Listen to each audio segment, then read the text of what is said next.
Bienvenue dans le podcast à contre-courant, le podcast des mères audacieuses, le rendez-vous inspirant qui met en lumière des femmes et des hommes qui ont choisi de redéfinir leur trajectoire, de créer leur propre voie et de conquérir leur indépendance. Je suis votre hôte, Nathalie Grimaud-Morvillet, et je suis honorée de vous accompagner dans ce voyage extraordinaire. Après plus de 15 ans en tant que salariée dans le domaine du marketing digital et après 4 discriminations à la maternité, j'ai décidé de prendre mon indépendance pour mieux profiter de mes enfants sans renoncer à ma carrière professionnelle. Avec la tribu digitale, j'aide désormais les parents à en faire de même. Dans ce podcast, à chaque épisode, nous vous présenterons des histoires captivantes de mères audacieuses, de pères engagés, mais surtout de parents déterminés qui ont trouvé le courage de se réinventer pour mieux concilier leur vie personnelle et professionnelle. Qu'il s'agisse de maman, de papa ou de famille, notre podcast est un espace où chacun peut trouver une source d'inspiration, de conseils et de perspectives pour embrasser un avenir empreint de flexibilité, d'épanouissement et de conciliation, ainsi que de succès. Si vous êtes à la recherche de nouvelles manières de penser et ou de travailler, ou encore d'astuces, c'est le podcast qu'il vous faut. Prenez dès à présent votre boisson préférée et c'est parti! Retrouvons-nous dans le nouvel épisode du jour. Bonjour à toutes et à tous et bienvenue dans notre nouvel épisode de podcast à contre-courant, le podcast des mères audacieuses. Aujourd'hui, je reçois Aurélie, une communicante qui a passé plus de 15 ans dans un environnement professionnel exigeant, jusqu'à ce que la maternité vienne tout bouleverser. Ses retours de congé maternité ont été compliqués. Son environnement de travail est devenu toxique. Elle a fini par s'épuiser jusqu'au burn-out. Mais cette épreuve a aussi été le point de départ d'une nouvelle vie. Et grâce à sa rencontre avec la tribu digitale, Aurélie s'est formée au social media management et a rapidement lancé son activité. Aujourd'hui, elle vit de son métier à son rythme et surtout en accord avec ses valeurs et sa famille. Son message est fort. Aucun travail ne mérite qu'on y laisse sa santé. Ensemble, nous allons donc revenir sur son parcours, ce qui l'a conduit à tout quitter, sur les défis aussi de sa reconversion et puis sur ce qu'elle a appris de ce changement de vie. Bonjour Aurélie, je suis ravie de t'accueillir dans ce nouvel épisode. Bonjour Nathalie, bonjour à tout le monde. Alors pour commencer, est-ce que tu peux te présenter justement à celles et ceux qui nous écoutent? Oui, bien sûr. Alors moi, c'est Aurélie et je travaille dans la communication depuis plus de 15 ans maintenant. Et puis, il y a 2 ans, j'ai décidé de me lancer en freelance dans le marketing digital. Voilà, donc aujourd'hui, j'accompagne les entrepreneurs à créer une présence en ligne qui leur ressemble vraiment grâce à une identité visuelle, un site vitrine ou par les réseaux sociaux. Voilà, j'adore rendre tout ça simple et accessible à mes clients. Et maintenant, avant de courir après les deadlines, j'ai longtemps couru après un ballon de hand. Le sport a fait partie de ma vie pendant de nombreuses années. Et maintenant, je cours surtout après mes filles. Mais ça reste du sport aussi. Effectivement, ça reste du sport. C'est pas le même sport, mais ça reste du sport. Bon, justement, tu disais que tu es maman, que tu as 2 filles, mais depuis quand? Alors, je suis maman de 2 adorables petites filles. Donc, ma grande Sacha a 10 ans et ma petite dernière, Romane, en a 4. C'est un duo qui me tient bien occupée. J'imagine. J'imagine bien. Est-ce que tu peux nous raconter comment nous nous sommes rencontrés? Alors Nathalie, on s'est rencontrés en 2022, à un moment où je cherchais une formation pour devenir social media manager avec le côté freelance. Et puis je suis tombée sur tes programmes un peu par hasard en ligne sur Facebook. Et c'est vrai que ton parcours m'a tout de suite parlé. Et aussi cette idée de rejoindre une communauté de mamans qui vivent les mêmes choses, les mêmes défis, ça m'a beaucoup parlé. Donc je me suis dit, c'est exactement ce qu'il me faut. Et puis, plus récemment, on s'est enfin rencontrés en vrai Hmm. lors du séminaire que tu as organisé avec la tribu digitale à la Maison du Handball. Et puis, bah, pour moi qui suis une ancienne handballeuse, c'était vraiment un petit clin d'œil de la vie. Ah bah oui, c'est clair, effectivement, quand on a appris que du coup tu étais dans le handball précédemment, on s'est dit waouh, effectivement, il y a eu comme là une sorte de chemin de la vie qui t'a ramené et qui nous a permis aussi de nous rencontrer. Et ça, c'est vrai que c'était chouette parce que beaucoup de choses se font finalement en digital chez la tribu digitale et ces moments-là sont vraiment précieux puisqu'on les fait en moyenne une fois par an où on se voit en vrai, en physique, quelque part en France, souvent en région parisienne. Mm. Si tu étais une femme à impact connu, qui serais-tu, mais surtout pourquoi? Oula, sacrée question. Alors, honnêtement, j'ai pas un modèle précis en tête. Si je devais être une femme à impact, je serais celle qui inspire les autres à suivre leur propre voie. Une femme qui montre qu'on peut trouver à la fois un équilibre entre sa vie pro et sa vie perso, et surtout qu'on peut créer une activité qui a vraiment du sens pour nous. Mm. Parce que je suis convaincue d'une chose, c'est qu'on est toutes créatrices ou créateurs de notre vie. Et si mon parcours peut aider d'autres femmes à oser, à se choisir et à avancer vers ce qui leur ressemble, alors bah, je trouve que c'est déjà un bel impact.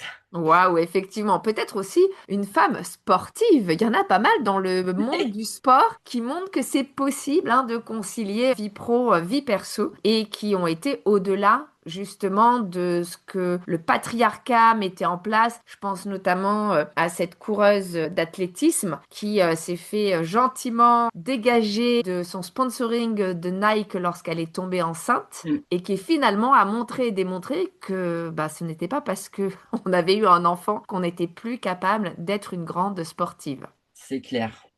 Bon, est-ce que tu peux nous raconter maintenant à quoi ressemblait ta vie professionnelle avant cette reconversion? Comment tu as aussi géré tes retours de congé maternité? Et puis qu'est-ce qui a surtout changé dans ton environnement de travail à ce moment-là?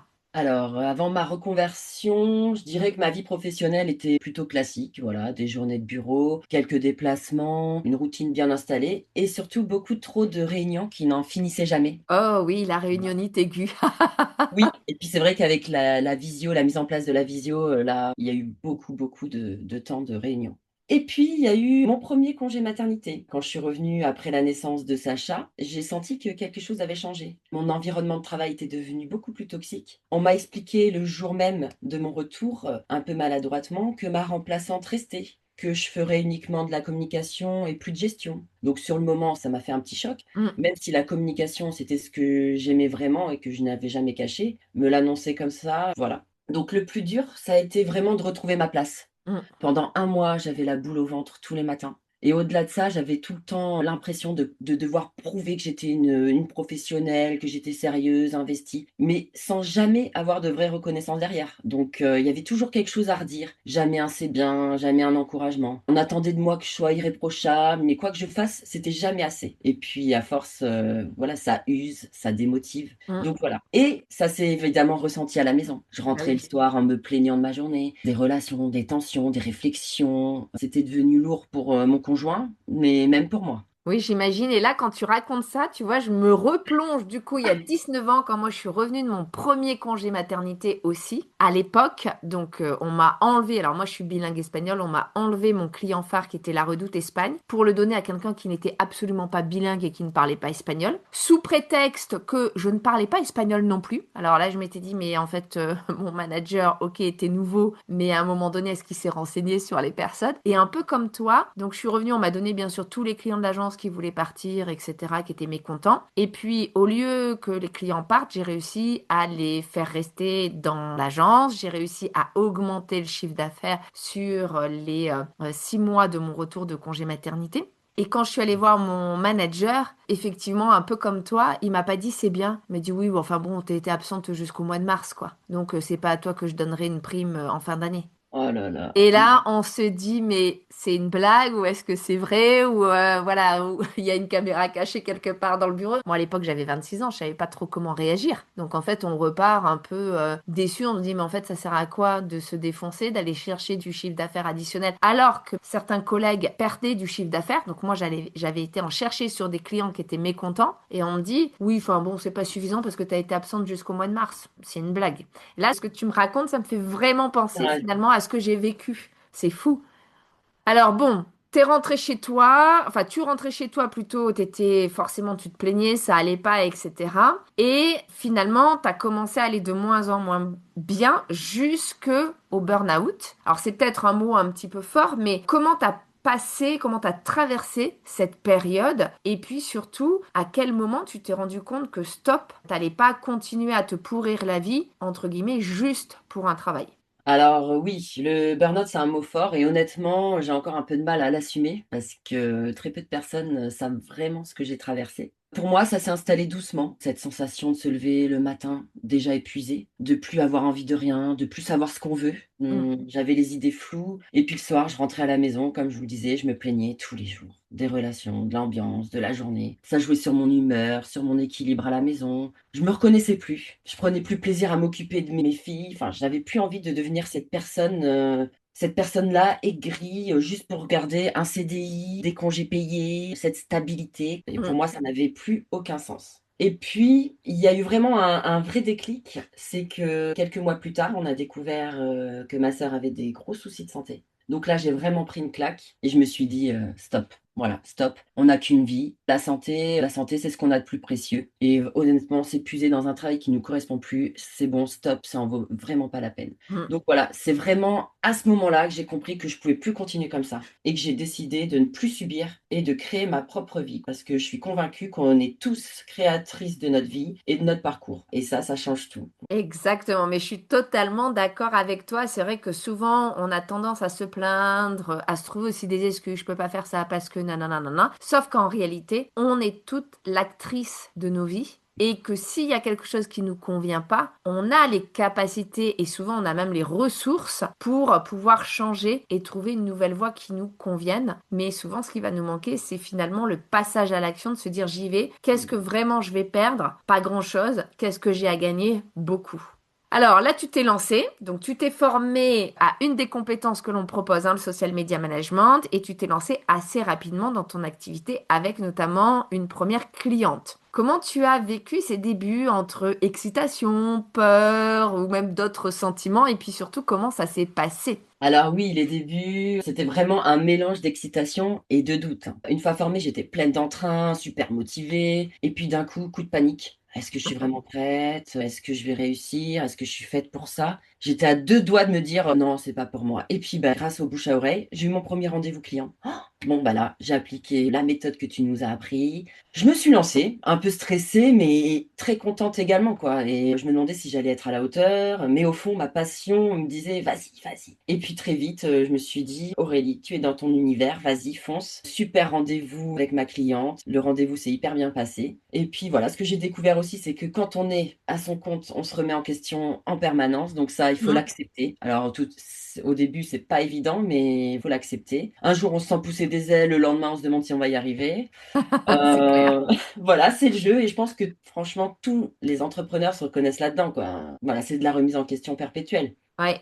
J'ai une petite anecdote aussi pour résumer ça, c'est qu'il n'y a pas si longtemps, ma mère me dit, ah, ce serait bien que tu trouves un travail.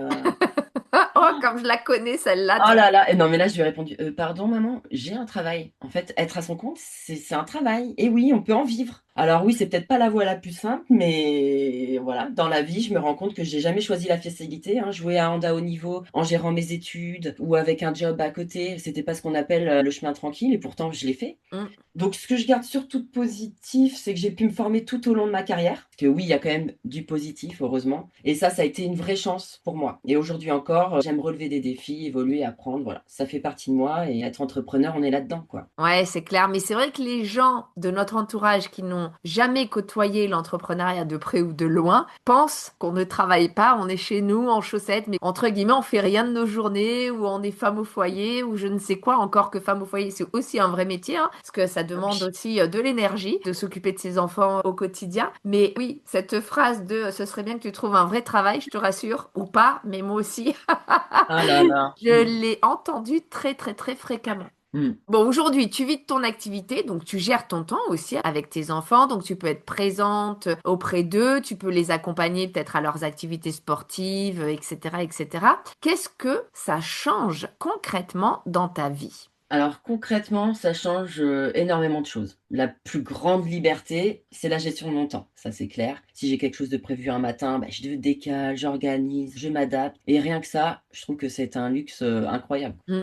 Et puis surtout, je peux être présente, comme tu disais, pour mes filles. Aller les chercher à l'école, m'organiser pour une sortie, être là quand elles ont besoin de moi. Elles grandissent tellement vite que honnêtement, ces moments-là sont vraiment précieux, quoi. C'est clair. Et c'est peut-être ce que je préfère dans cette nouvelle vie. Et puis, j'ai vraiment de la chance parce que mes clients partagent mes valeurs. Je parle de vraie bienveillance, pas du mot qu'on sort à toutes les sauces. Celui-là, je l'ai entendu, beaucoup trop entendu. Et là, c'est vraiment sincère, humain, respectueux. Et voilà. Donc oui, tout ça mis bout à bout, franchement, ça change tout. Ça fait une différence énorme dans mon équilibre, dans mon énergie au quotidien et dans ma façon de vivre mon travail, quoi. Ah ben ouais, c'est clair. Là, je me reconnais aussi dans tout ce que tu dis. Alors même si les miens sont plus grands, effectivement, pouvoir aller les chercher à l'école, tiens, il y a une annulation, un prof est absent, maman, tu viens nous chercher, etc. Ok, je peux, non, je peux pas maintenant, mais je viens te chercher dans une heure, etc. Ça change complètement la donne. Alors bien sûr, on a des contraintes, mais en fait, on choisit ces contraintes et du coup, on ne subit plus l'agenda des autres et on fait son propre agenda. Et ça, c'est vraiment une richesse extraordinaire. Et puis travailler avec des clients qui ont les mêmes valeurs que nous. Ça, c'est pareil, ça change le travail au quotidien, c'est impressionnant. Alors, lorsqu'on a préparé, et puis on en a reparlé là, tu disais en préparation de l'épisode que justement aujourd'hui, la santé, elle est tellement importante, tu l'as vécu notamment avec ta sœur, que finalement, il faut quand même trouver un travail dans lequel on se sent bien. On va pas se tuer pour un travail si on n'est pas reconnu, en tout cas tuer sa santé pour un travail dans lequel on n'est pas reconnu. Qu'est-ce que cette phrase signifie pour toi dans ton quotidien aujourd'hui? Alors pour moi, cette phrase, elle veut dire une chose très simple, qu'aucun travail ne mérite qu'on sacrifie sa santé. Aucun CDI, aucun avantage, aucune sécurité ne vaut ça. On n'a qu'une seule vie, comme je disais tout à l'heure, et si on s'épuise dans un job qui n'a plus de sens pour nous, ben, je trouve qu'on passe à côté de l'essentiel. Mm, Alors aujourd'hui, je suis vraiment convaincue qu'on doit faire un travail qui nous inspire, qui respecte nos valeurs et qui nous permet de nous sentir alignés. Voilà, la santé, c'est notre bien le plus précieux et se tuer à la tâche juste pour tenir ou pour faire plaisir, ce n'est plus envisageable pour moi, quoi. Ouais, je te comprends là aussi à 300%. Bon, on va faire un petit flashback maintenant de l'Aurélie aujourd'hui versus l'Aurélie d'il y a quelques temps. Si tu regardes ton parcours et notamment tout ce que tu as fait, de quoi es-tu la plus fière depuis ce moment où tu étais finalement au fond du trou? Alors, si je regarde mon parcours aujourd'hui, honnêtement, ce dont je suis la plus fière, c'est clairement d'être là où j'en suis, quoi. D'être à mon compte, d'avoir osé me lancer dans quelque chose que je m'étais jamais imaginé. Dans ma famille, personne n'était entrepreneur. C'était pas du tout un modèle autour de moi, sauf mon conjoint, Jérémy, qui lui l'était. Et c'est lui qui m'a soufflé l'idée. C'est lui qui m'a donné envie. Et surtout, c'est lui qui a cru en moi avant que j'y croie vraiment moi-même. Donc Waouh. ça a été vraiment un déclic. Et ben, je suis fière d'avoir relevé ce défi, d'avoir osé sortir du cadre et construire quelque chose qui me ressemble. Et maintenant, mon objectif, c'est de continuer à faire grandir mon activité, à la pérenniser et avancer pas à pas comme je le fais actuellement. Et puis, quand je regarde d'où je pars et où j'en suis aujourd'hui, je me dis, waouh, tu l'as fait, Aurélie. Alors, j'en profite. Merci à mon conjoint, merci à Jérémy parce que voilà, il y est pour beaucoup aussi. Waouh, quel beau message d'amour. Ça y est, maintenant j'ai les larmes aux yeux. On va essayer de pas finir cet épisode en pleurs. Merci Aurélie. Oh, punaise. Mais c'est vrai que l'entourage est super méga important, je le dis souvent, puisque moi aussi j'ai un mari qui est très soutenant, alors qui est très en retrait, hein, on le voit jamais, il est très discret, etc. Mais qui est très très soutenant. Et je suis persuadée que l'entourage, il fait beaucoup dans la réussite, ou pas, justement d'une reconversion comme la tienne. Lorsqu'on est soutenu par son conjoint, on se sent pousser des ailes. Lorsque le conjoint est là à dire non mais franchement, pourquoi tu fais ça, mais retrouve un job, ou etc. On va avoir tendance finalement à arrêter en se disant bon ben en fait je suis pas capable de. Exactement. En tout cas, merci pour ce partage. Si tu devais donner un conseil à une maman qui se sent elle aussi épuisée, qui en a marre de son travail, qui se sent pas reconnue, qui se sent pas à sa juste valeur, ben quel serait ton conseil du jour?